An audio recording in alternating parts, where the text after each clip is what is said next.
So today I got new Pride Band, but AirPods Pro because they got removed by a truck. And I'm so mad about that, but I'm so excited for new AirPods Pro with USB Type-C. Let's open her up. I have one hand, so goddamn it. No, I can get over the packaging. It's so amazing. I miss the plastic ones, like but a different environment.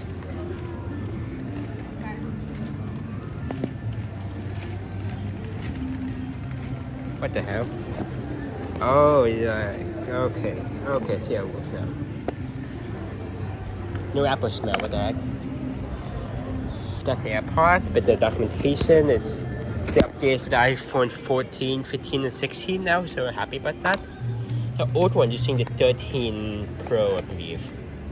Okay, I need the woman cable. I need the smaller one. So it's a very fast video, but that's would basically be it. This is the last time it's gonna be shiny. The paper molding, cable, and ear tips. So that's it. So hopefully, this ends this video very fast. So bye.